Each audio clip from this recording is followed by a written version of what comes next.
How to connect your iPhone to laptop iTunes. Hello everyone. In this video, I will show you how to connect your iPhone to laptop iTunes. First, open iTunes and connect your device to your computer with a USB cable.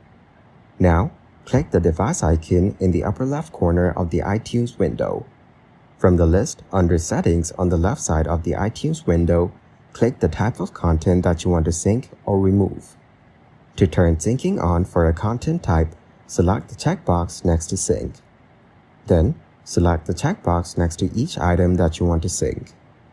Next, click the Apply button in the lower right corner of the window.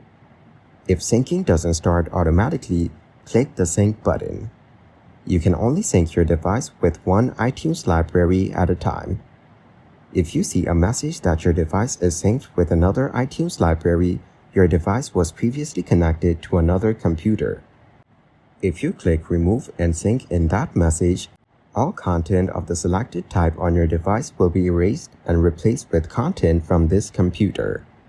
After you set up syncing with iTunes using USB, you can set up iTunes to sync to your device with Wi-Fi instead of USB.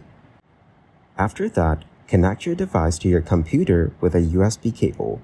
Then open iTunes and select your device. Now, click Summary on the left side of the iTunes window. Finally, select Sync with this device over Wi-Fi and click Apply. When the computer and device are on the same Wi-Fi network, the device appears on iTunes. The device syncs automatically whenever it's plugged into power and iTunes is open on the computer. Thank you guys for watching this video. Hope you got some value. Make sure to like the video and subscribe to the channel to get notified of new videos. See you in the next one.